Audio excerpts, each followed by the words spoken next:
প্রিয় বন্ধুরা, আসসালামু আলাইকুম। আজ আমরা জানব শয়তান সম্পর্কে। কেননা শয়তান থেকে বাঁচতে হলে তার সম্পর্কে জানা খুবই জরুরি। শয়তান হলো একটি চরিত্রের নাম, যার অর্থ শত্রু, কুমন্ত্রণাদাতা বা এমন একটি দলের নাম যার চরিত্র হচ্ছে খুব খারাপ প্রকৃতির।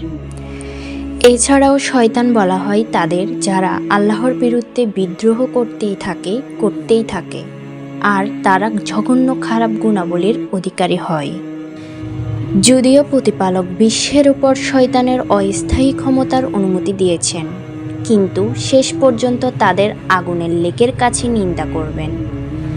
একই সাথে তারা অনেকটা ক্ষমতাশালীও বটে, যা মহান আল্লাহর কাছে ইবাদতের বিনিময়ে ইবলিশ ক্ষমতা চেয়ে নিয়েছিল। ইবাদতের বিনিময়ে বলতে বিষয়টা এমন, শয়তানের লিডার হচ্ছে ইবলিশ, আর ইবলিশ ছিল জিন জাতি, আর জিন ছিল আগুনের তৈরি। আগুনের তৈরি জিনদের মধ্যে ছিল দুই দল। এক দল ছিল বিশ্বাসী, যারা সৃষ্টিকর্তাকে বিশ্বাস করত আর ইবাদত করত, আর অন্য দল হচ্ছে অবিশ্বাসী, যারা সবসময় আল্লাহর আইন অমান্য করে হানাহানি, মারামারি আর খারাপ কাজে লিপ্ত থাকত। কিন্তু এই ইবলিশ ছিল প্রথম দলের অন্তর্ভুক্ত, অর্থাৎ বিশ্বাসীদের দলে। সে ইবাদত করতে করতে আল্লাহর হুকুমে আল্লাহর অনেক কাছে চলে যায়, সেখানে ফেরেশতারা ইবাদত করে থাকে। এগুলো তখনকার কথা, যখনও মানবজাতি সৃষ্টি করেননি, অর্থাৎ আমাদের বা হযরত আদম আলাইহিসসালামকেও সৃষ্টি করা হয়নি। কিন্তু এরপর বহু বছর পরে মহান সৃষ্টিকর্তা পরিকল্পনা করলেন মাটি দিয়ে মানুষ তৈরি করবেন, যাদের চিন্তা শক্তি ও স্বাধীনতা দেওয়া হবে, তারা যা ইচ্ছা তাই করতে পারবে। সৃষ্টির এমন কথাটা শেয়ার করার জন্য মহান রব ফেরেশতাদের ডাকলেন, সাথে ছিল ইবলিশও।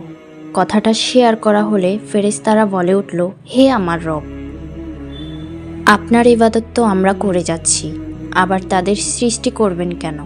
আল্লাহ সুবহানাহু তাআলা বলেন, আমি যাহা জানি তোমরা তাহা জানো না, আর এই সৃষ্টি হবে সকল সৃষ্টির সেরা, আশরাফুল মাখলুকাত। অর্থাৎ আল্লাহ আমাদেরকে শ্রেষ্ঠ সৃষ্টি হিসাবে ঘোষণা করলেন। সুবহানাল্লাহ। মহান সৃষ্টিকর্তা মাটি দিয়ে সর্বপ্রথম আদম আলাইহিসসালামকে সৃষ্টি করলেন আর রূহ ফুঁকে দিলেন। এরপর সবাইকে বললেন, তোমরা আদমকে সিজদা করো। আল্লাহ যেহেতু বলেছেন, সাথে সাথেই সিজদায় অবনত হলেন সকল ফেরেশতাগণ।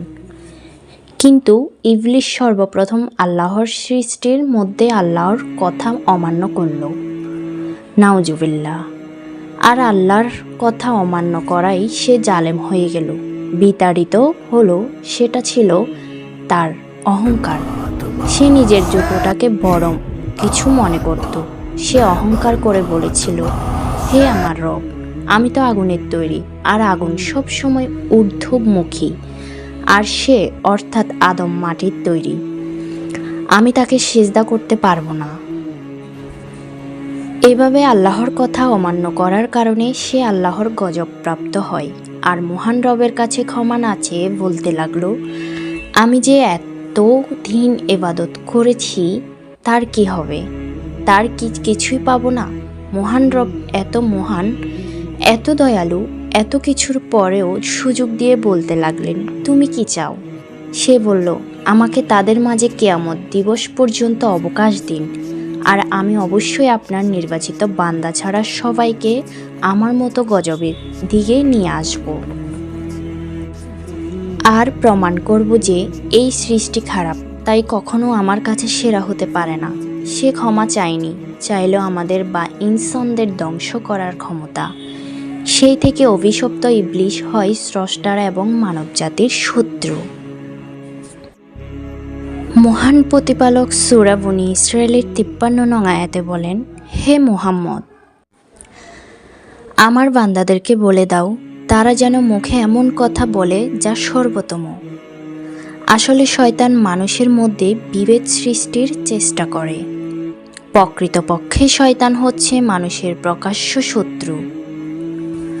পবিত্র কোরআনে শয়তান সম্পর্কে মহান আল্লাহ সুবহানাহু ওয়া তাআলা সূরা আল হজ এর 4 নং আয়াতে আরও বলেন, শয়তান সম্পর্কে লিখে দেওয়া হয়েছে, যে কেউ তার সাথী হবে সে তাকে বিভ্রান্ত করবে